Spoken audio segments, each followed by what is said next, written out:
Good afternoon, everyone. We're just waiting for more people to come in, and we'll get started shortly.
Okay, so hello and welcome. So I'm Janina Amores, and I'm thrilled to be here with you today again alongside our sales director, Samantha Perry. So, welcome to today's webinar. Today we'll be covering We Estimate 101, Estimating Basics. In this session, we'll cover the estimating workflow from contract and address management to part, labor, chargeable items, and recurring service selections. So throughout the webinar, we'll talk about search and add parts, labor, and chargeable items so you can easily find and add the necessary components to your estimate. We'll also talk about how you can generate and send proposals and documents. How can you can create professional proposals and documents to share with clients. How to forecast sales for reporting data, and how to utilize the My Settings tool. So as always, we want you to get the most out of today's session. So if you have any questions at any point, don't hesitate to ask. And whether you need us to slow down, revisit a point, or dive deeper into something, just drop your question in the chat. So we have a lot of great content to cover. So, yep, let's dive right in. Welcome. Awesome. Thank you, Janina. Welcome, everybody. This is a packed house, one of our most popular webinars, so appreciate you taking the time to join us. I will also preface this by next month, we are doing kind of a WeEstimate 201, so I will try to really focus on a lot of the basics today. I know some of you are brand new to WeSuite, and others I know have used it for a long time, or maybe just looking to brush up on some things that the program can do. So I am going to show a few different ways to start a job. Um, if you missed our webinars earlier in the year, we did a lot of We Opportunity 101 on, managing your leads and moving those through the funnel. And we'll eventually move from a lead to creating a quote, which is what I'm going to do now. So I have a lead that I already have made and been working on. And in order to create a job that would then show up on your dashboard here in WeEstimate, I'll need to change the stage of my opportunity from an opportunity to a request for quote. This RFQ stage is the trigger point that will make lead number 123 become job number 456. And then I can continue on from that point. So by changing the stage and hitting save, it's telling me, are you sure you want to do that? Mostly because it will now create a job bin, quote, estimate, whatever you call it internally. And then you will have to win or lose the estimate in order to win or lose the lead. So there are some teams using WeOpportunity standalone where they might not create a quote in WeSuite. They'll instead move the stage of a lead from an opportunity to a sold or lost lead. Once I say okay to that, it's basically going to say, sure, I'm ready to queue that up for you. Here's a few more questions that I have.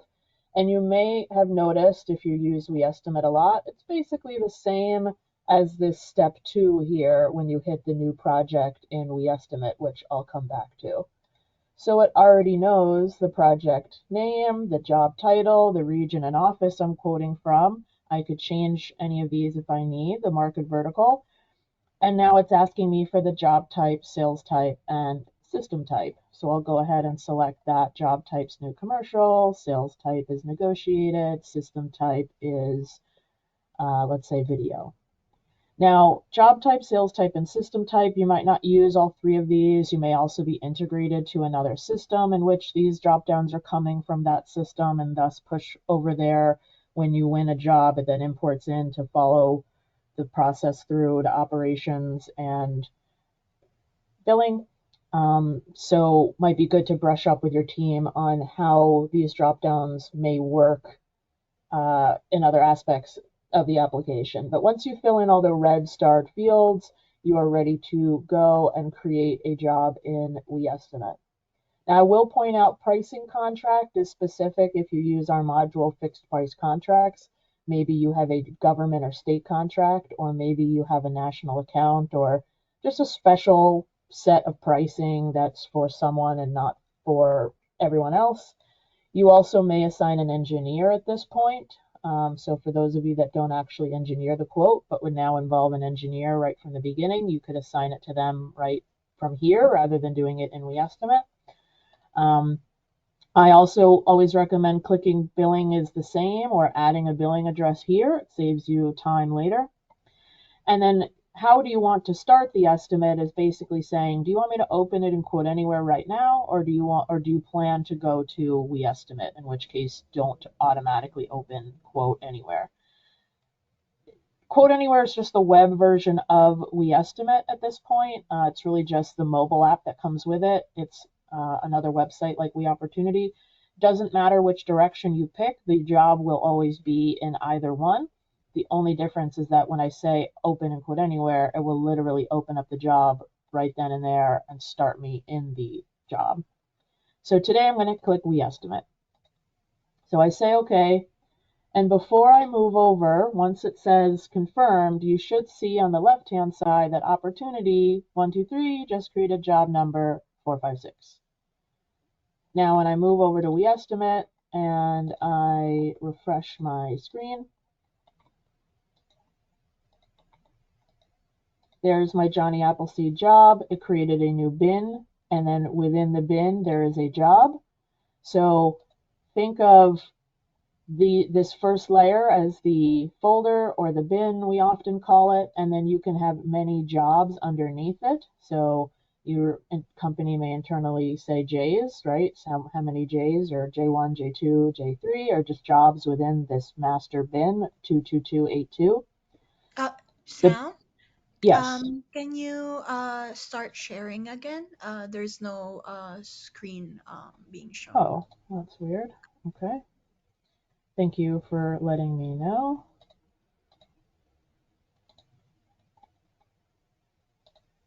I clicked entire screen and not program, but there we go. You guys see it now?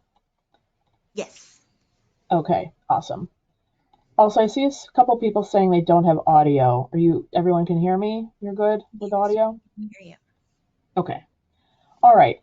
So, as I was mentioning, now that I'm in WeEstimate, which is a desktop application that you're probably opening up from either a cloud or an on-prem server, as soon as you log in your dashboard and open up my proposals, if you did promote a lead to a bin, you would see it sitting here now, and it's pushed over the customer, the site, billing, all of those data lists that we selected, the contact, the job title. So really all I'm going to do at this point now is create my job and start adding parts, labor, and service. I'm also going to start a new job from scratch for those of you that do not use WeOpportunity, so you have kind of see how both of those things are done. But just a little overview of the dashboard here. Your proposals will be organized by bin, and the bin is this top layer, and then the job is the layer under that, and then jobs could have change orders under that. So this is kind of the hierarchy. And if you've seen the job numbering structure, it's usually the bin number, -1 job number, -0 is the number of change orders within the job. So the bin houses all jobs that were sourced from a particular lead. So you could have many jobs under one bin. And it also is unique to the site address. If you have multiple site addresses, you would have multiple bins. So some teams like to create a J1 and J2 for alternate versions of a quote, even though I prefer the revisioning, which we'll talk about in next month's session. Um, and so that's actually what a quote package is. So I could have sent 5 different versions of the same quote to someone, and it will constantly store that in the quote package as sent, so I can revert back to any of those. And then when you win a job, you of course can have change orders under that, which we'll also go through on our next session. So if you need to look for a job, you can search. You can also use any of the status icons here. So jobs can live in one of these 6 statuses.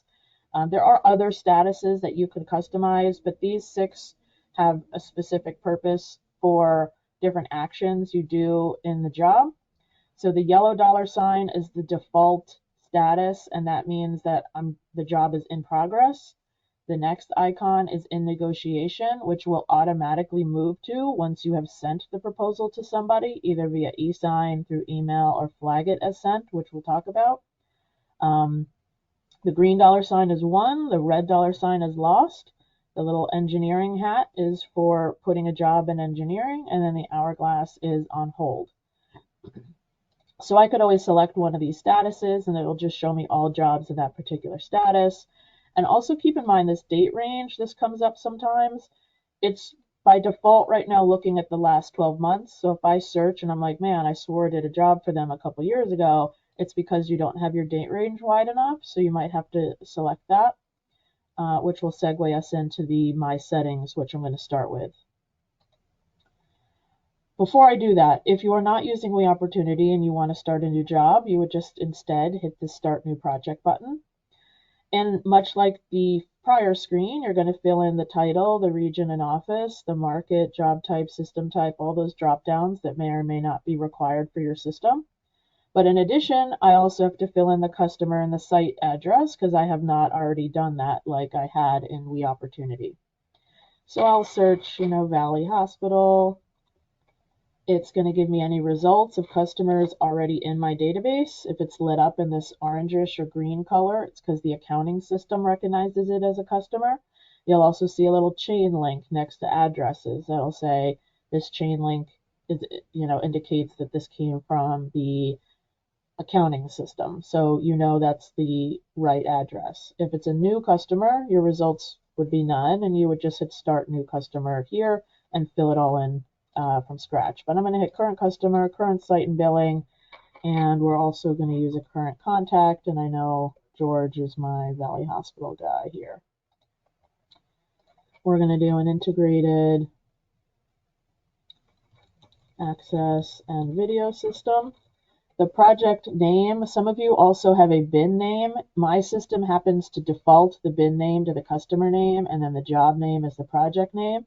If you have bin name and project name, that's because it's not defaulting to the customer name. If you guys like it that way, that's fine. We could also switch it to just being the customer name. This project name is the title of the job and the title that'll go on the proposal documents.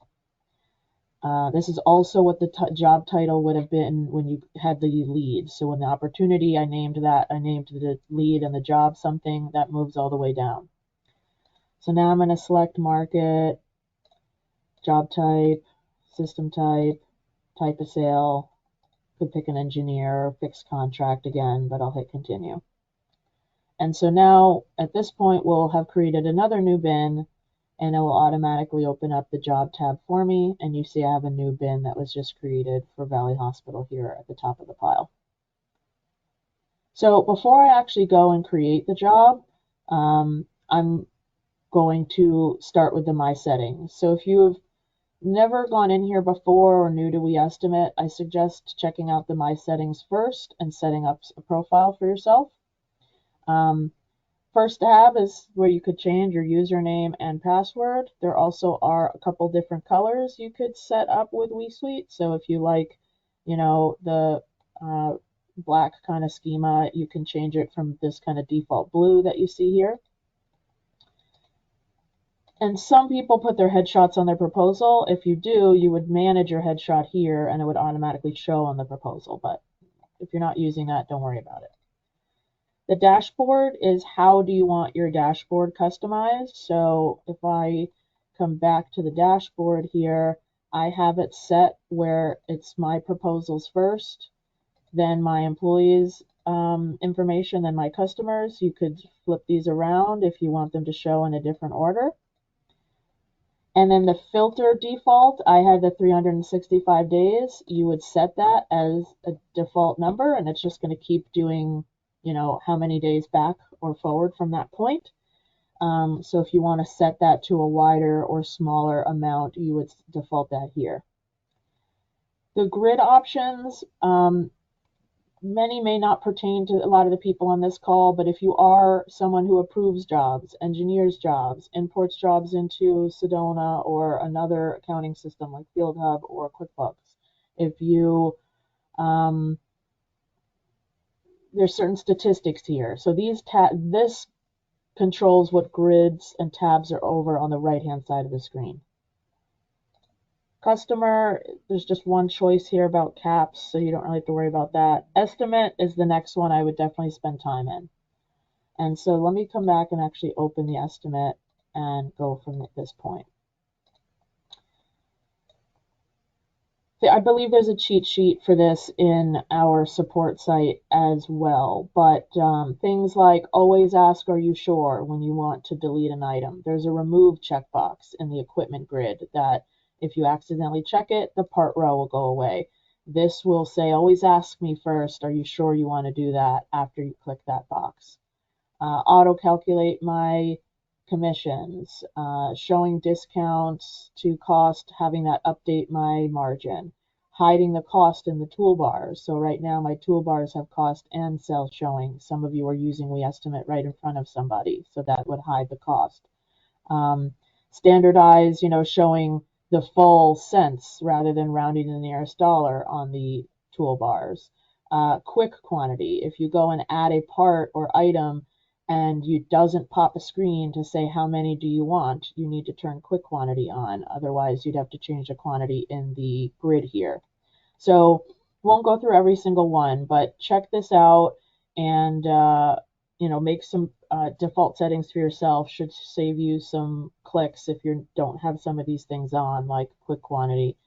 Default GP and adjust. So you can adjust your margin or your overall sell price on a job quickly from this toolbar. If you like to do it a certain way every time, you always do it even, or you always do it advanced across material, labor, and 75% over labor, then every time you go to do a GP and adjust, it will default to that. And then you, of course, can change it on the fly if you want. Next tab is your documents. So I could default a cover letter template to always show, a scope of work template, a terms and conditions template. So we'll talk more about templates later today, and we have, I believe, a whole webinar, not next month, but the month after, dedicated to all things proposal documents. Cover letter is a big one. If you use cover letter and it's the same one all the time, I would default that. Or if you happen to sell the same package more often than not, then make that your default scope of work or default terms. Again, saves you a bunch of clicks later. Some of you have more than one proposal. If you have two companies operating under the same system or two branches, or maybe you have a government schedule logo that's different than your standard logo. You might have different documents and you want to literally default which document am I going to have set when I go and generate a proposal. You also could default the zoom. So if you happen to always zoom in, or you always drop it down and zoom into 150, just set it to that so you don't have to go and click that every time. Last one is the import-export location. So again, important whether you're on-prem or in a cloud. But if you often are importing documents into supporting documents or uploading Excel files of parts, when you go and do that, it starts someplace. That's this default import location.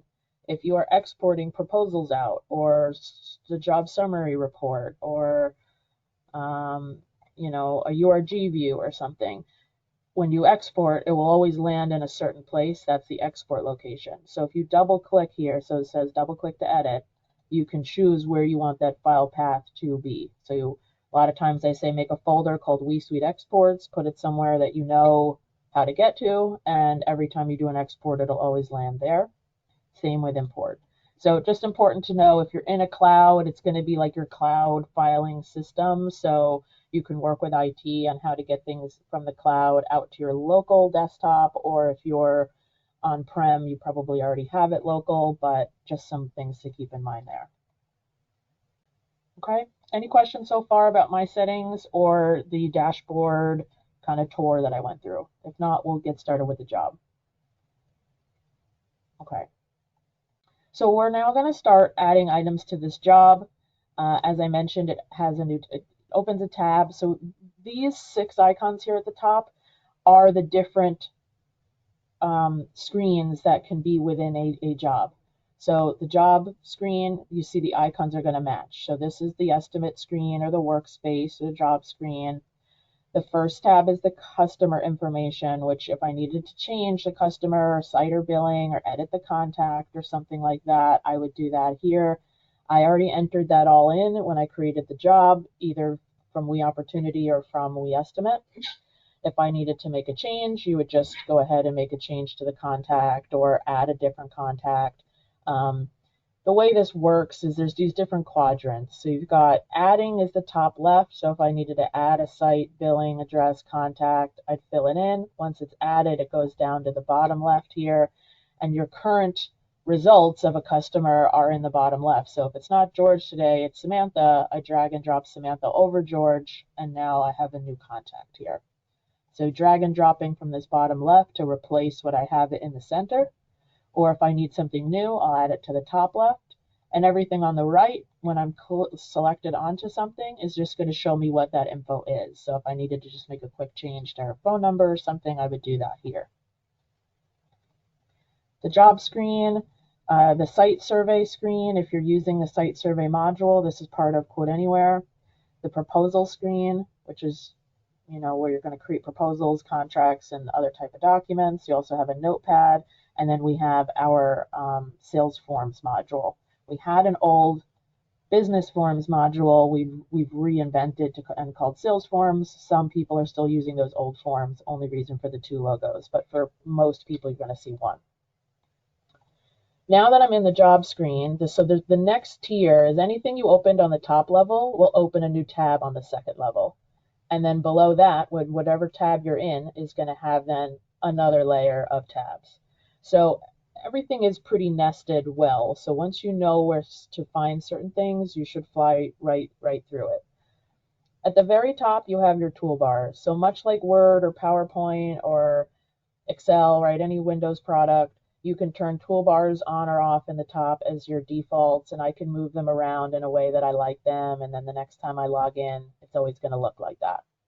So I have my material cost cell, labor cost and cell, chargeable items, and then my recurring revenue toolbar, my estimate, my overall estimate, and my deposit toolbar.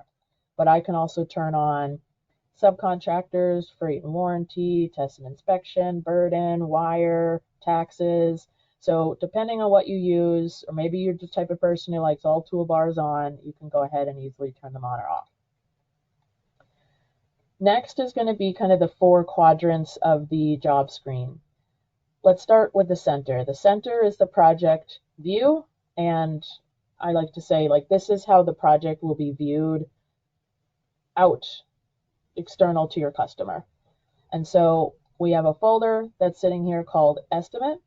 I work with some of you all the time that when you open a job, rather than a folder sitting there called Estimate, you've got 6 folders sitting there called Access, Video, Intrusion, Fire, and Sprinkler. And you just delete the ones you don't need for that particular day. So you can set default folders, or I could even have created a job template that I kept copying and pasting.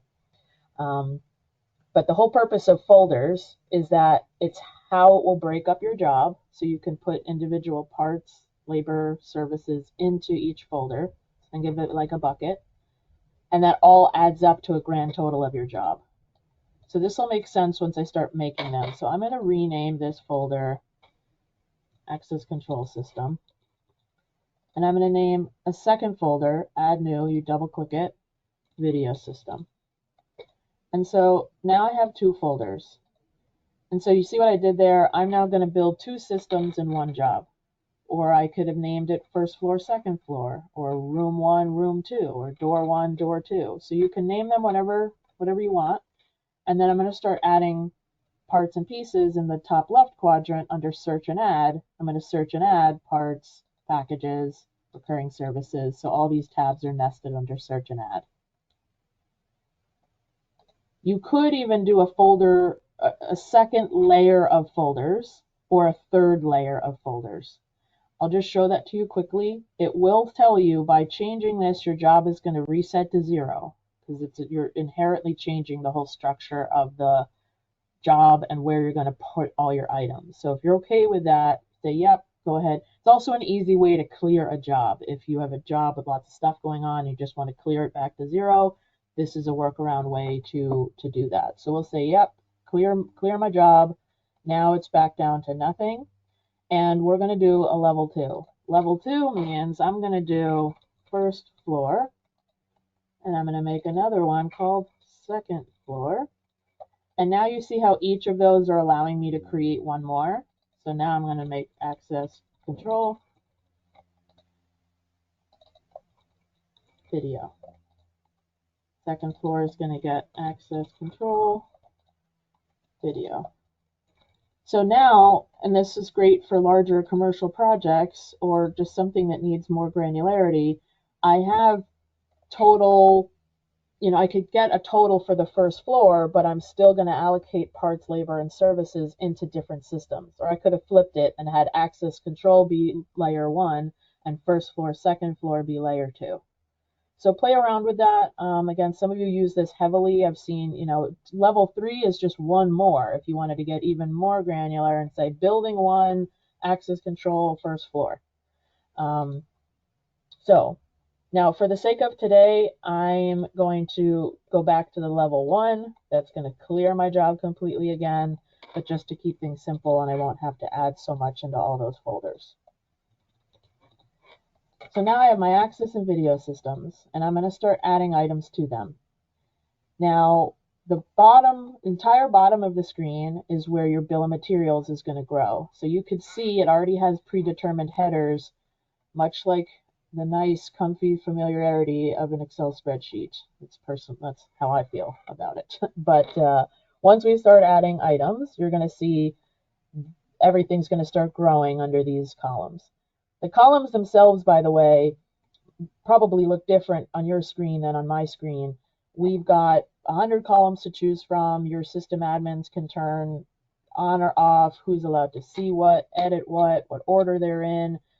You also, as a user, could personalize it a bit that, the admin set up what you can see, but maybe you want quantity first and description next and manufacturer over here. And by changing this up yourself, it'll stick. And the next time you come in, it'll always look that way. And so I'm on the equipment grid right now, and I'm going to add parts. But once I move to the services grid, it moves me to the services tab down below. So these all mirror each other. So let's start with equipment. I happen to be tied to an accounting system. I'm going to type in camera, and it's going to find the results. And now I have accounting parts on and WeSuite parts on. Some of you are integrated with things like PSA and ADI and Blackleaf Connect, and others are integrated with FieldHub, Sedona, QuickBooks. You also might have fixed price contracts. You might not be integrated with anything, and you just have all your parts in WeSuite. So good to know where your parts are coming from, what's live and real time versus what maybe is just based on the last time it was edited in the system. And it is a Google-like search, so if I type in camera color, it's going to fine-tune it down a little more. Now I have 9, and if I type in Bosch, it's going to fine-tune it even more, and now I only have these 2 parts. So the broader you are, it's going to break it up by manufacturer and then show you the part. So I'm going to say I want drag and drop it. It pops this quick quantity box. If you don't see that box, turn it on in my settings, and I'm going to say I want 10 of them. And then you should see one row show up at the bottom of your screen under the bill of materials.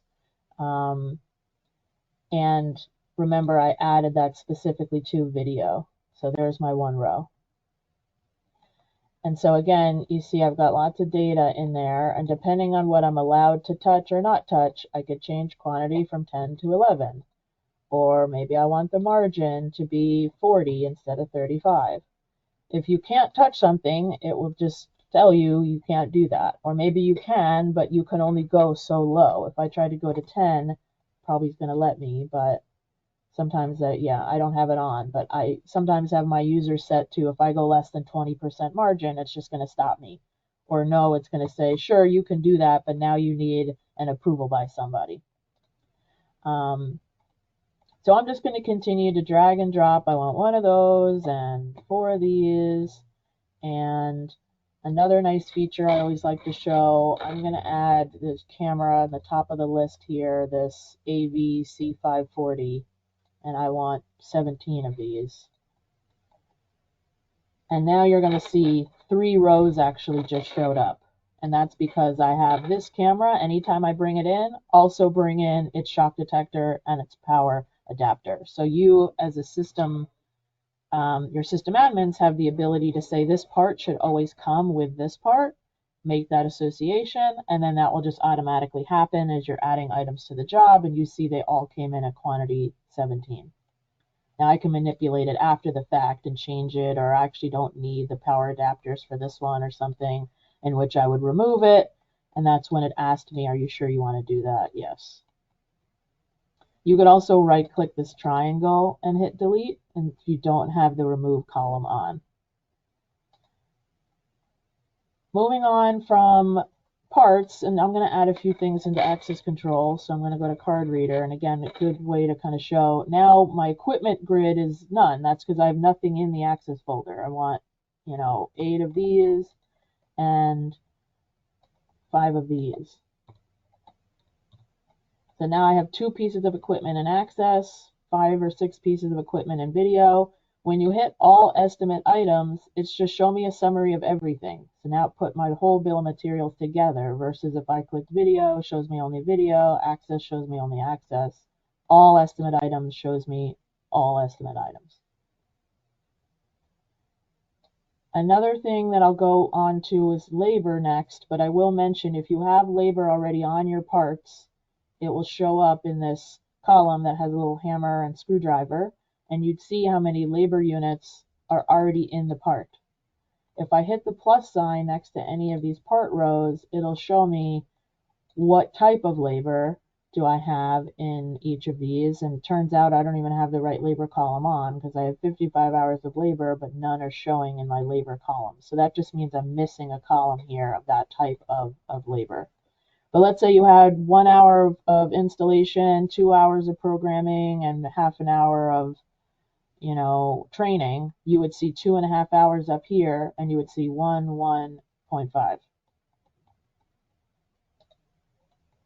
If you don't include labor at the part level, or maybe you want to, it's blank, and you want to say, let's add 4 hours here, it's going to pop and say, well, you need to edit, I need to modify those hours. So I would open it up here instead and put the labor I want in this certain labor category. Then it's going to fill it up here for me. If I'm not adding to the parts, I'm instead going to add labor on its own, right? I just want to add 2 techs for 2 days. Now, my system probably looks a lot bigger than yours. I've got training and difficulty factor and overtime and 100 different labor categories on. It is nice because if you do break out cabling and labor from engineering, from Tech 1 to Tech 2 to project management to training, you can see they each have a different cost and sell rate. And I already have 39 hours of installation on my whole job, or sorry, on the access control. But if I move to video, I have 160 hours there, grand total 199 hours. So I'm going to go to access, and I want, in addition to the 39 hours of installation, I want 8 hours of training and 4 hours of engineering. And we're going to need another technician for a week, so let's add another 40 hours. As you start adding in the add quantity column, the categories will start to light up so you know that they are in use. If they're grayed out, they are not in use. And I'm in version 6.11, which is a fairly new feature. They may all be black and white for you on the current version that you're on now. So if you have part labor already, it's in its own column saying this labor came from the parts, versus if you've added labor supplementally, you add it into add quantity, and then you have your total. The columns in general, just like equipment, you can turn them on or off. Maybe you're allowed to see cost but not edit it, or you could, I could say I want margin a little closer over here, and I want add quantity right next to this quantity, and you could customize it as you need. We can even calculate, and I won't go into this today, but if you said for every 8 hours of installation, bring in 2 hours of project management, we can calculate things like that. We can also do difficulty factor and lots of other things, but we'll try to keep it simple for today's call. Now if I move to video, it's blank again. I had 160 hours come with the parts, but I want 8 hours of engineering and 12 hours of training or something. Moving on, I will go to my recurring revenue items. So RMR stands for recurring monthly revenue, and this is where all of your recurring services are going to be. Now, if you are integrated to something, it will probably have this little map icon, so you know this is mapped to something on the accounting system. If you're not integrated, you don't have to worry about that. Now, the reason for this is some of you are pulling directly from that billing system. Others are creating WeSuite items that are mapped to accounting items.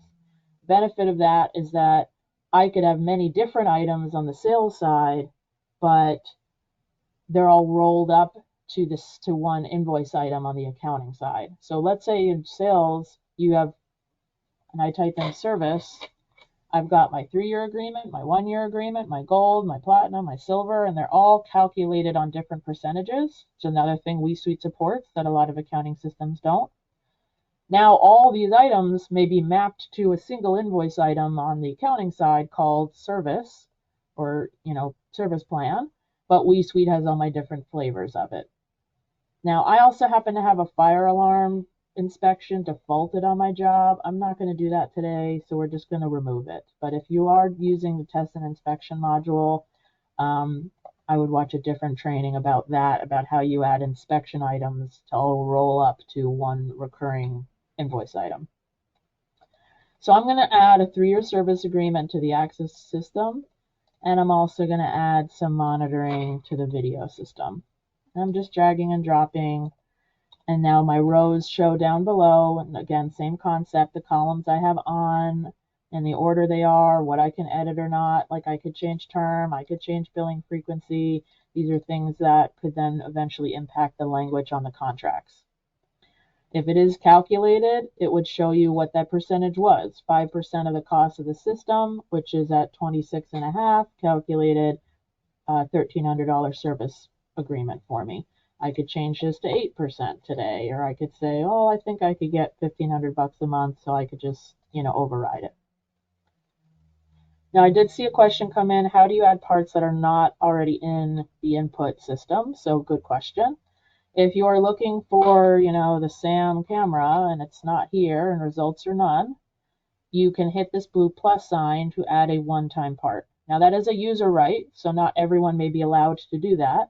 But the whole purpose is that as a salesperson, I need to add something that's not here. I'm not going to go stop the accounting team and make them put it in the system because I might not even sell it. So let's just add it so I can get my quote going and get that out. And if I sell it, great, then we'll add it to the billing system, or maybe it's just a one-off purchase and you'll just map it to some 9999 type of part. When you hit one-time part, it will open a new window for you, and you would enter in the pertinent information. I think you at minimum need like part number and cost or something, but we'll say it's Honeywell part number 1234, color camera. It costs $50 with a default margin of 35, and I want to put it in the video system. And you could even add labor to it as well if you want, but I'll just add. Now that's added, and it will actually show on your bill of materials in this purplish color, so you know that that is a part you added manually to the job versus searching it and finding it. Later, if you add it as a full-time part to the job, or sorry, to your system, it'll be part of the inventory now that you can search, and won't be purple anymore. Also, I try not to use the word inventory. This has nothing to do with how many pieces you have on hand. If this is a part you sell and is available for sale, you will find it. If you don't sell it anymore and it's been discontinued as you being able to sell it, you won't find it anymore. If you had to add a whole bunch of parts at once, I usually go through this in the more advanced class, but you could right click on a folder and import a whole Excel of parts right onto the folder, so you don't have to click one-time part 50 times if you need to add a bunch of parts. I'll go more into that on the next call, but that will pop open, okay, import the Excel, and then you match column A to column A and column B to column B, so it knows where to put all the data in these columns. All right. Recurring services, again, I would just familiarize yourself with what is there, what's available to you from what's calculated, what's a flat amount. If the term and billing frequency needs to, if they're all showing up as different, maybe you go to your admins to say, let's just standardize everything to 36 months and monthly. You also do have a global term in the bottom where if they were all different term lengths and you just wanted to say, make everything 60 months, you could go ahead and enter that in global term, and it's going to change that all for me. If you needed to make any changes to the calculations or the price, you could go ahead and do that too. So I have to hit fix global term. There we go. Everything switched now. Chargeable items is the last bucket here. This is kind of a catch-all for anything that's not parts, labor, or service. So permits, rental equipment, travel, per diem, shipping. I just want to put a miscellaneous 4% on there. Like my miscellaneous is 2% of equipment cost for just general sundry type items. We charge, $1.50 for, I think I put this in there recently. I just have travel, but you have a trip charge that is a flat 150 no matter how close or far they are from the office. So I just throw that in there. I happen to have mileage in here, 55 cents a mile for 500 miles, and that'll calculate that price for me. Subcontractors would also be in here. They're treated a little differently, being it has its own category, if you will, but it's because maybe you want to hide the fact that you've got subs to the customer, but you do want to show the rental equipment and permits and other things, so it's just treated separately so that you have the ability to show it or not show it as its own choice. If you do work with a lot of subs, actually, it will also have a drop down for which subcontractor are you working with. So if you happen to work with the same subs over and over, you could store a list of contractors. So you could say, this is the sub for wire and this is the sub for the, AV, and you have that internal to the organization. Again, you might not show it to the customer. You can also see like it has pass through, whether it's burdened or not. Again, if you have columns on in your system, you're probably using them. And so you double check with your team how you use it. If you're not using it, go ahead and hide it, and you don't have to, be confused as to why that column's there. I will bring up, actually, since I'm talking about these, like description. We have two different descriptions. If you have the manufacturer description, which is like reading War and Peace, and you want a more standard description to the customer, we have a whole other column called sales description. That could be what's mapped to your proposal, so the customer sees a more friendly description of the part. Device location is another good one. If you want to put where the devices are going to go, you can turn that on in your proposal, or it will by default turn on in your job summary reports, which I think I'll have time to go through today. Once we're done with everything, and I'm going to skip inspection today, I will just mention packages. I won't go into the depths of this. I want to go through that next call, but if you want to start your job with a package, which could be any combination of parts, labor, service, and charge items, it could be your 4-door and a motion package for $3.99, comes with all this stuff and this much labor and this much per month, or it could be your double door package or the My Favorite Parts package, or lots of people use these in different ways, but it could be a quick way to add a whole bunch of stuff on the job at once and then a la carte after that. Now, I'm going to move on to the proposal. I will bring you to the toolbars again real quick. I'm just shy of 40 grand and a 31.5% margin. I want to sell this for 40,000 even. So I'll go ahead and edit the sell price. It will pop open my GP and adjust that it defaulted in my settings. I can change it if I want. Even will evenly distribute whatever your delta is amongst material, labor, test and inspect and charge items. Think of it though, it's in the same percentage split that you have. If you've got 80% of your job is material and 20% is labor, it will evenly put 80% into material and 20 into labor. If you want to tell it, literally put it all towards material or put it towards labor and put 95% of it to labor and the other 5% put in parts. Or throw chargeable items in there too. It will do it that way. And your last choice is category adjust, where you literally say, put this much money here, this much here, this much here. I'm going to do advanced and hit continue. And now it will hit that number for me. If it doesn't hit it exactly, it's because it's trying to split a penny somewhere and you might have to massage it somewhere else, but it's usually pretty spot on. And then it adjusts the GP. So if you're trying to margin target, you're on a sliding scale GP commission calculator, and you know if you get another 0.5% in there, you're in the green. This is an easy way to do that, even though you could go column by column, and I've done it down here. There's also some buttons I'll go through on the next call. All right, now let's move to the proposal. So if I'm happy with my job, we'll move over to the proposal now, which is this purple icon. And it will open a new tab here for me right here in the second row of tabs. And we'll design a proposal first. And so now within the proposal screen, I have this layer underneath it that's the quote options, the scope of work, the cover letter, my custom text items, and the generated proposal. Some of you use email out of the WeSuite system. And then you've got quotes, contracts, or you might be bidding to contractors, which is a totally separate module. Now I have a pack, I want to say it was version 6 or 9 or something, that we automatically defaulted a quote package. Revision 1 is sitting here ready to go. That's why it's important to default your document template, because if you were to add a new quote package, I could pick from a different template. But really, most of you are adding a new quote package if you've sent a quote already and now you want to create revision 2. Now, when I click my quote package, it will activate me being allowed to display or choose how I want my proposal to look, which is the whole right-hand side of the screen. And so you have quote packages in preparation and you have quote packages sent. So I've not sent anything yet. So the in preparation over here on the right, and I'm just going to collapse it so that you could see you've got all these different menus of how you can show basically every little detail of the quote. Which pages do you want on or off?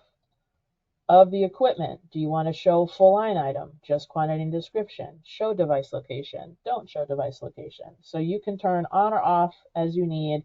And again, what you see on your checkbox tree is very unique to each company. So if you're like, man, I wish we had a checkbox that was, show manufactured device location, quantity, and extended cell, then we can either find a combination that fits that or literally make that checkbox for you. Now, if you want, you can save templates of this. So if I have lots of templates, let's just do my default new customer template. And it's always these pages, pricing shows this way. I have equipment, quantity, and description only. I'm showing labor, but no pricing. I'm showing my chargeable items and my RMR, and none of them have pricing. Let's say, yeah, let's turn on RMR pricing and let's turn off those chargeable items. So now I've customized it a little bit. Next time I go and grab it, it'll go back to the way it was. You also have the financial summary is a good one to get acquainted with. Do you want it to just say a grand total of 40,000? Do you want it to say 10,000 of material, 20,000 of labor, 5,000 of chargeable items, all equals 40,000? And you also have folder level subtotal, which is show me the subtotal of parts, labor, service by folder, which was access and video. So again, depending on what your customer prefers or how you like to show pricing, you probably have some templates set for yourself. I also happen to have a default cover letter like I was showing in my settings. There's one already sitting here. I picked a template that I use often, so there it is. I could pick from a different template if I want, or if you don't have templates, you're just going to see a blank Word document and you're going to type up your cover letter.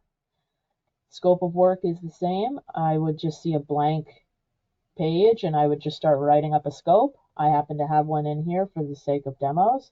Now, I highly suggest if you write your scopes and they're all pretty much the same intro and the same, final outro paragraph, or you always break it up by schedule or something, make that a template, have it be your default. So when you come in, you just pick right up and just edit what you need. So if I want to say, well, today let's pull in my intrusion and video scope of work, saying, are you sure? Yes.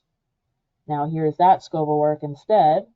And now I can just edit it on the fly for this particular job, or I could have copied it from another job or something like that, which we'll go into on the next call.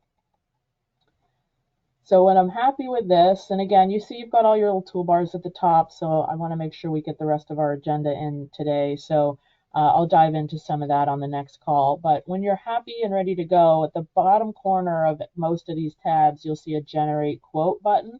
Go ahead and click that, and it's now going to spit out a proposal for you. So I'm a big supporter. If you've set up templates for your checkboxes and scope of work and cover letter, you can basically hit click, click, click, generate, and you're going to have a beautiful proposal every time ready to go. So here you see it's filling in all the information. Each of your proposals are very unique to your organization, so it might look different than mine or similar but a different color. Cover page, cover letter, about us, our services, it's all static. Here's where the scope showed up. I had like a 4 or 5 page scope. And now here's the job itself. Access video, totals, but no extended pricing for quantity, for parts and labor. It is showing extended for the recurring. And now I have my subtotal breakdown and my grand total shows here, and my 50% deposit, 50% due, and my monthly. If I turned off subtotal, these go away and you just see your 40,000. I could change my deposits. I could change monthly to annually. Whatever you're changing on that checkbox tree is going to go and change this document. I happen to also have inclusions, exclusions. That's its own section for me under clarifications and assumptions. By default, if they're all off, that means everything is excluded. If I go and say we are doing permits and running cable and doing the conduit, then now when I generate again, those 3 items only are going to show as included and everything else will show as excluded. So we'll move on to that page really quick. And now you see those 3 is on. The zoom I was talking about, if you are constantly zooming it in and out and you want to set it to that default zoom percentage, that's what I was mentioning in the my settings piece. Like sometimes I'll zoom all the way out because you get to see your whole proposal together. Again, you can't read it obviously, but I could see, okay, am I happy with this layout? Do I want to move something somewhere, type of a thing. We have a cool feature coming out too where you could turn on supporting documents as add another page as whatever you put in supporting documents. So that is coming very soon. So when I'm ready to send this, I would go back to quote options. It's kind of like the home base of the proposal tab, sorry. So like scope, cover letter, the quote I was just looking at, those are all this layer. Quote options is kind of the home base, brings you back here, and I can go ahead and email it to somebody, e-sign it to someone, or just flag that I sent it. It's important to do one of these 3 things. Otherwise, it won't show in the system that you had sent the proposal to somebody. So it'll stay in this quote packages in preparation and not flag it as sent, meaning you're not saving a version of it at that time. So I will go deeper into documents on the next call, but that should get you pretty dangerous to start. If you are using contracts, I'll dive into this more on the next call, but some of you have a proposal is your proposal, and now if the person's ready to go forward, they will sign the monitoring agreement, the purchase agreement, the payment form, emergency call list central station form. We can automate those contracts. Less choices. You don't have this whole checkbox tree. It's just your contract. We fill in all the blanks, the customer, the site, the amount, the frequency, the term, and then you might use DocuSign or eOriginal to fill in anything we don't have. If you do have checkboxes, it's usually for a very specific reason where you have to check something as on or off that it doesn't already natively know from the estimate. Like my payment form has no checkboxes. Now I could send all these documents out for signature or via email. Now I'm going to spend the last 5 minutes going through running a report. There's two reports you should use often. One is the job summary report. That is this button right here. If I come back to the job, it is just a quick, 2-pager, but if it's a huge job, might be more, of your job. So you just want to print out, here's a quick overview of this job. And most of your summary reports probably all look like this, even though we can customize them. So if you want to change the colors or put your logo on it, or you don't use work order and PO numbers, so you instead want to put different fields there or something, many people customize this. But as you can see, it's a quick printout summarizing the job. It breaks out the parts section, labor, chargeable items, recurring. And another big one that comes up a lot is if you happen to add notes, which there's a note tab here where we have 8 different notepads. I'm sorry to rush, I just want to get all my stuff in here. 8 notepads. If I said on the finance side, took 50% deposit by check, and I wrote on the engineering side, drawings in Dropbox, and now I come back and generate a new summary report, those notes are going to show on my job summary report as the last section. So for those of you maybe who didn't know that, I know that could be pretty groundbreaking for some of you. So hopefully that helps you a lot. But that way you could add notes quickly into one place and it shows up on the report here. Now there's a job summary report and then there's a customer summary report. That one's this icon next to it. That just has a little less job costing on it. So you can, or a lot less job costing on it. So you could give it to a technician or something. They could bring it with them on site. Some people even ask us, can you just go ahead and totally remove the purchase price altogether? But now you see no cost sell like the other one had. All these cost, sell, margin, freight, warranty. You don't want the customers or technicians, whoever, to see that. You just want a list of parts and labor and the notes or, device location or something. You could just print this one out.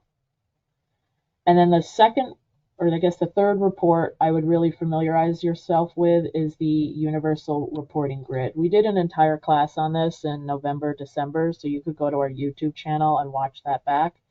I know it looks a little crazy, but this is your best friend once you get to figure it out. So, and it is actually very simple. You're going to set the columns of data you want based on the time frame you want and the statuses. And you could save it as a view and say my forecast. And every time you come back, you just run it and you don't have to build it every time. But a quick way to show you quickly how to build one. I happen to have every user in my whole system available. You probably don't see that. If you just want to run a report on yourself, don't worry about this. Filters is what you care about. And let's say I want to see all jobs that are in progress, in negotiation, and in engineering. And I want to see all jobs for just the first quarter, or I want to, should do that first. First quarter, all jobs that I've made, and the columns I want on, by default they're all on, and let's say I want any of this stuff. I just want the customer's name, the day the quote was sent, who the engineer is, the estimate, title and due date. I don't care about this stuff. And I want the GP percentage, I want the job type, last time I touched it, Don't want any of this. Probable close date, quoted price, quoted office, quoted RMR, and just for the sake of it, let's turn everything else off. We added these last year, I think. Total labor cost, total labor hours, total labor sell, total material cost, labor sell. So this is all awesome if you're trying to see, how much labor or how much do you have on certain quotes. Now I'm happy with it. You could even move it around. I want salesperson in the front and status also over in the front. And let's filter it by highest GP to lowest GP.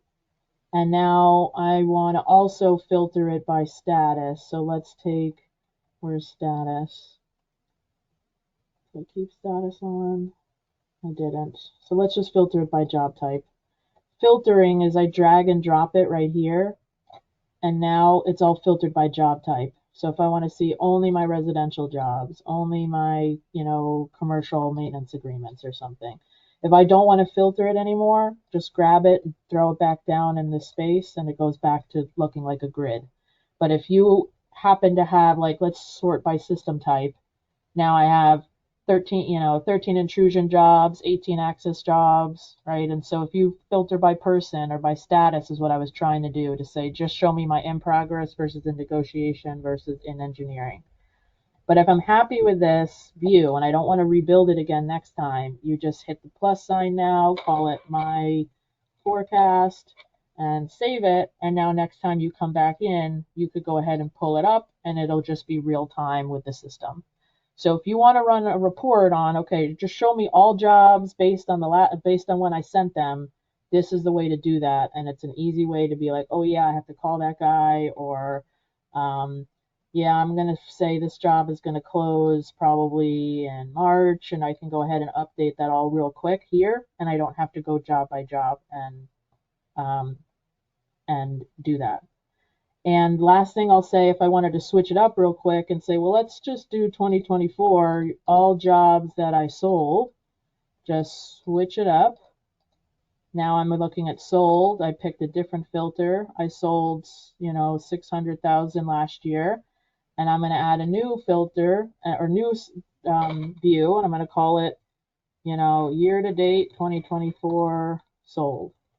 And so you could just keep saving views that you like or just edit it on the fly, but really good way to see what are you working on or what's fallen off the plate or something like that.